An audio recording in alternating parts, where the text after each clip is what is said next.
नमस्कार दोस्तों, कैसे हैं आप लोग। उम्मीद करता हूं सब कुछ स्वस्थ होंगे, मस्त होंगे और अच्छे होंगे।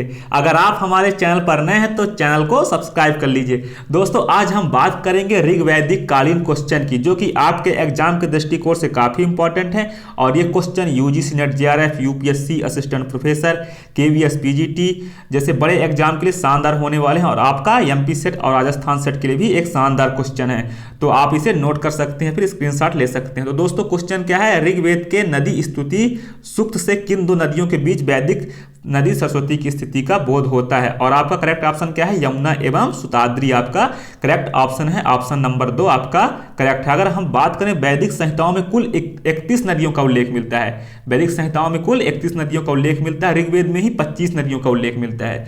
ऋग्वेद के नदी सूक्त में 21 नदियों का उल्लेख मिलता है, जिसमें सिंधु नदी का सर्वाधिक उल्लेख है। परंतु ऋग्वैदिक आर्यों के लिए यमुना और सुताद्री यानी सतलज के बीच स्थित सरस्वती नदी सर्वाधिक पवित्र मानी जाती थी। सरस्वती नदी को नदीतम नदियों में प्रमुख कहा गया है। किसको? सरस्वती नदी को। तो आप लोग इसको नोट कर लीजिएगा। वैदिक संहिताओं में कुल 31 नदियों का उल्लेख मिलता है। 31 नदियों का उल्लेख ऋग्वेद में मिलता है, आपका वैदिक संहिताओं में मिलता है। और ऋग्वेद में 25 नदियों का उल्लेख मिलता है। और ऋग्वेद के नदी सूक्त में 21 नदियों का उल्लेख मिलता है। तो आप लोग इसे नोट कर लिए होंगे, मैं जानता हूं। और दोस्तों, अगर हम बात करें जिसमें सिंधु नदी का सर्वाधिक उल्लेख मिलता है, अगर हम बात करें नदी सूक्त में सिंधु नदी का सर्वाधिक उल्लेख मिलता है। और आपका करेक्ट ऑप्शन क्या है? ऑप्शन 2 यमुना एवं सुताद्री। दोस्तों, आप लोग कमेंट बॉक्स में अपनी राय जरूर दिया करें, क्वेश्चन किस टाइप में है और भी क्या इंप्रूव किया जाए। तो दोस्तों, आपका क्वेश्चन है महाजल प्लावन की कथा, जिसमें दैवी मत्स्य द्वारा मनु की रक्षा करने का विवरण है, किस ग्रंथ में उपलब्ध है। तो आपका करेक्ट ऑप्शन क्या है? शतपथ ब्राह्मण। ऑप्शन नंबर 3 आपका करेक्ट आंसर है। अगर हम बात करें यजुर्वेद की 2 शाखाएं हैं, शुक्ल यजुर्वेद और कृष्ण यजुर्वेद। शतपथ ब्राह्मण शुक्ल यजुर्वेद का ग्रंथ है।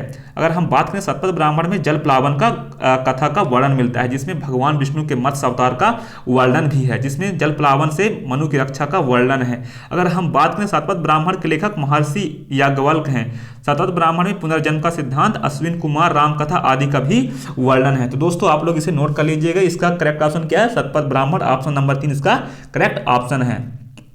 अगर हम बात करें, आपका तीसरा क्वेश्चन है, निम्नलिखित में से किस ग्रंथ में इतिहास पुराण को पंचम वेद कहा गया है। तो आपका करेक्ट ऑप्शन क्या है? छंदोग्य उपनिषद। आपका ऑप्शन नंबर 3 करेक्ट आंसर है। अगर हम बात करें, सामवेद के 2 उपनिषद हैं, छंदोग्य उपनिषद तथा जैमिनी उपनिषद। छंदोग्य उपनिषद में देवकी पुत्र कृष्ण का सर्वप्रथम उल्लेख मिलता है, किसमें मिलता है? भगवान श्री कृष्ण का उल्लेख छंदोग्य उपनिषद में मिलता है। अगर हम बात करें, इसमें प्रथम 3 आश्रमों तथा ब्रह्मा एवं आत्मा की अभिन्नता का भी वर्णन मिलता है। ब्रह्मा एवं आत्मा की अभिन्नता का वर्णन किसमें मिलता है? छंदोग्य उपनिषद में मिलता है। अगर हम बात करें, छंदोग्य उपनिषद में इतिहास पुराण को पंचम वेद कहा गया है। छंदोग्य उपनिषद को इतिहास पुराण में पंचम वेद कहा गया है। आप लोग इसे नोट कर लीजिएगा, क्योंकि ये बहुत सारी इंपॉर्टेंट चीजें हैं, तो हमने सोचा आप लोगों के लिए लाया जाए। और आप लोग कमेंट में अपनी राय जरूर दिया करिए, क्योंकि आपका हर राय हमारा एक मोटिवेशन है, किस टाइप में वीडियो बनता है, किस टाइप में नहीं बनता। इसलिए याज्ञवल्क्य एवं मैत्री का दार्शनिक संवाद किस उपनिषद में वर्णित है। तो आपका करेक्ट ऑप्शन क्या है? बृहदारण्यक उपनिषद। आपका correct option number 1 Brihadaranyaka Upanishad correct answer है आपका। बृहदारण्यक उपनिषद यजुर्वेद का उपनिषद है, जिसमें यह सबसे बड़ा उपनिषद है। अगर हम बात करें, इसके प्रधान प्रवक्ता महर्षि याज्ञवल्क्य हैं। बृहदारण्यक उपनिषद में याज्ञवल्क्य और गार्गी संवाद तथा याज्ञवल्क्य मैत्री संवाद है। याज्ञवल्क्य की 2 पत्नियां थी, मैत्री व कात्यायनी। मैत्री परम विदुषी थी, उसने कात्यायनी के पक्ष में संपत्ति त्याग कर याज्ञवल्क्य में मात्र ज्ञान दान देने की प्रार्थना की। बृहदारण्यक उपनिषद में ही याज्ञवल्क्य और मैत्री का दार्शनिक संबंध जुड़ा हुआ है। तो दोस्तों, आप लोग इसे नोट कर लीजिएगा। बृहदारण्यक उपनिषद में अगर हम बात करें, याज्ञवल्क्य एवं मैत्री का दार्शनिक संवाद किस उपनिषद में वर्णित है, तो आपका बृहदारण्यक उपनिषद में वर्णित है। तो आप लोग इसे नोट कर लिए होंगे, मैं जानता हूं आप लोग इसे अच्छे से नोट कर लीजिएगा। तो किसमें है? बृहदारण्यक उपनिषद में मिलता है। याज्ञवल्क्य और गार्गी संवाद भी बृहदारण्यक उपनिषद में मिलता है। और आप लोगों का मैत्री का दार्शनिक संवाद किस उपनिषद में है? आपका बृहदारण्यक उपनिषद में है। तो आप लोग इसे देख लीजिए। इस टाइप का क्वेश्चन बनते हैं आप लोगों के एग्जाम में। और ये क्वेश्चन है यूजीसी नेट दिसंबर 2018 का ये क्वेश्चन है। आप लोग देख लीजिए, क्वेश्चन इस टाइप से बनते हैं, ऋग्वेद कालीन क्वेश्चन। तो आप लोग इसे नोट कर लीजिएगा। दोस्तों, हमारा अगला क्वेश्चन है, ऋग्वेद में से निम्नलिखित में से किन जनों का उल्लेख मिलता है। इसके चारों ऑप्शन सही हैं, यदु, पुरु, चेदी, मर्स। A B C D इसके करेक्ट ऑप्शन है। अगर हम बात करें, ऋग्वैदिक आर्य कई जनों में विभक्त थे। कई जनों में विभक्त थे। इनमें 5 जनों के नाम अक्सर मिलते हैं, यथा अनु, द्रहु, यदु, पुरु तथा तुर्बुस। इन्हें पंचजन भी कहा गया है। इनके अलावा भी अन्य जन जैसे आपका हो गया भरत हो गया, त्रिशु हो गया, यदु हो गया, तुर्बस हो गया, पुरु हो गया, मत्स्य, चेदी, क्रीबी हो गया, शिवी हो गया, अलिन हो गया, भलानस हो गया। ये सारी चीज़ें आपको चार, इसलिए हमारा जो चारों विकल्प है ये सही है। ऋग्वेद में निम्नलिखित में से किन जनों का उल्लेख मिलता है? तो आपका करेक्ट ऑप्शन क्या है दोस्तों? आपका करेक्ट ऑप्शन है ABCD आपका करेक्ट ऑप्शन है। आप लोग इसे नोट कर लीजिएगा, यदु, पुरु, चेदी, मत्स्य। ये आपके यूजीसी नेट जुलाई 2018 का क्वेश्चन है। ये भी एक अच्छा क्वेश्चन है, तो आप लोग इसे नोट कर लीजिएगा। ये सारे क्वेश्चन एग्जाम में पूछे जाते हैं, इस टाइप के क्वेश्चन बनते हैं। अगर आप लोग इसे नोट करते हैं, यूजीसी नेट वाले जो लोग देख रहे होंगे, जो दिसंबर 2022 की तैयारी कर रहे हैं, तो आप लोग इसे देख लीजिए। क्वेश्चन इस टाइप में बनते हैं। जो पहली बार एग्जाम देने जा रहा है तो उनको हम बधाई देते हैं कि आप इसी तरह से अच्छे से पढ़ाई करिए और इसी टाइप के क्वेश्चन आपके एग्जाम में पूछे जाएंगे। तो आपके लिए बहुत अच्छा क्वेश्चन होने वाला है। तो दोस्तों अब हमारा अगला क्वेश्चन क्या है, अगर हम बात करें दोस्तों, क्वेश्चन ये है, ऋग्वेद में उल्लिखित 10 राजाओं को पराजित करने वाला राजा सुदास निम्नलिखित में से किस जनजाति से संबंधित था? अगर हम बात करें, आपका करेक्ट ऑप्शन क्या है? त्रिशु। ऑप्शन नंबर 4 आपका करेक्ट ऑप्शन है। अगर हम बात करें, 10 राग युद्ध का उल्लेख ऋग्वेद के 7वें मंडल में मिलता है। 10 राग युद्ध का वर्णन किस मंडल में मिलता है? आपका 7वें मंडल में मिलता है। आप लोग इसे नोट कर लीजिएगा। इस युद्ध में एक तरफ पुरु नामक आर्य कबीला और उनका मित्र पक्ष समुदाय था, जिनके सलाहकार ऋषि विश्वामित्र थे। तो अगर हम बात करें दूसरी ओर, भरत नामक समुदाय था, जिसका नेतृत्व त्रिशु कबीले के राजा सुदास कर रहे थे और जिनके प्रेरक ऋषि वशिष्ठ थे। इस युद्ध में सुदास के भरतों की विजय हुई और उस भारतीय महाद्वीप के 8 लोगों पर उनका अधिकार बन गया, जो आगे चलकर पूरे देश का नाम ही भारत पड़ गया था। तो आपका करेक्ट ऑप्शन क्या है? Option number Trishu. तो अगर हम बात करें, 10 राग युद्ध का उल्लेख ऋग्वेद के किस मंडल में मिलता है? 7वें मंडल में मिलता है। आप लोग इसे नोट कर लीजिएगा। और साथ में ऋग्वेद में उल्लेखित 10 राजाओं को पराजित करने वाला राजा सुदास निम्नलिखित में से किस जनजाति से संबंधित था? तो यह त्रिशु से संबंधित था। आप लोग देख लीजिए, यूजीसी नेट का क्वेश्चन है, जुलाई 2018 क्वेश्चन है। ये सारे क्वेश्चन आपके एग्जाम में पूछे जाते हैं, इसी टाइप में बनते हैं। तो आप लोग इसे अच्छे से नोट कर लीजिएगा। अगर हम बात करें दोस्तों, जो आपका अगला क्वेश्चन है वो शानदार क्वेश्चन है। अगर हम बात करें, आपका क्वेश्चन है, निम्नलिखित में से कौन से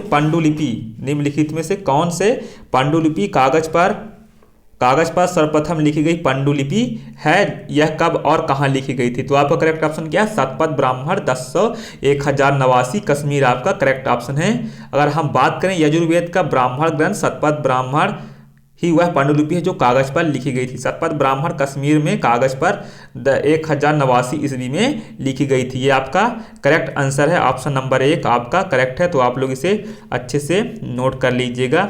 कौन से पांडुलिपि सर्वप्रथम लिखी गई थी? तो आपका शतपथ ब्राह्मण 1089 कश्मीर में लिखी गई थी। ये आपका करेक्ट ऑप्शन है। दोस्तों आपका अगला क्वेश्चन है, इनको सुमेलित करना है। तो जैसे आप लोग, कुहा का क्या हो गया? काबुल हो गया। परुसाणी क्या हो गया? रावी होगा।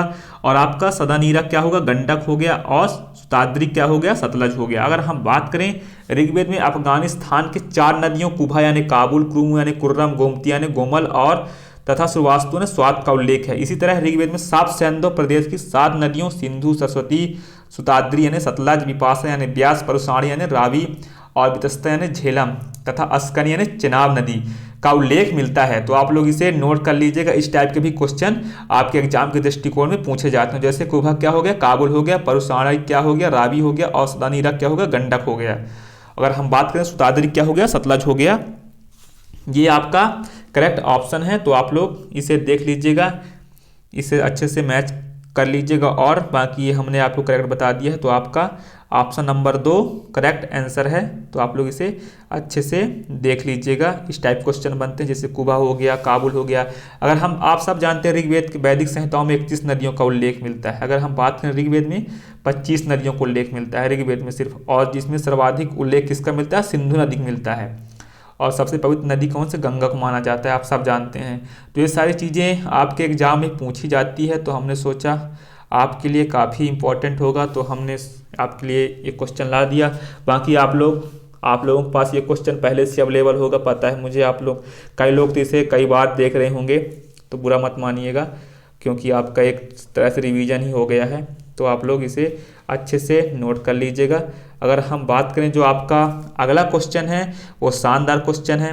क्वेश्चन इस टाइप में है, वैदिक नामों का निम्नलिखित में से कौन सा युग्म चैत्र एवं वैशाख माह के नामों को व्यक्त करता है? तो आपका करेक्ट ऑप्शन क्या है? मधु माधव आपका करेक्ट ऑप्शन है। दोस्तों अगर हम बात करें वैदिक काल में वाजसनेपी संहिता में 12 महीनों के नाम है, जैसे मधु, माधव, शुक्र हो गया, सूची हो गया, आपका नभ हो गया, नभस्व हो गया, ईश हो गया, उर्ज हो गया, सह हो गया, सहस हो गया, तप हो गया, तपस्व हो गया। वर्ष में 720 दिन और रातों का भी नाम माना गया है।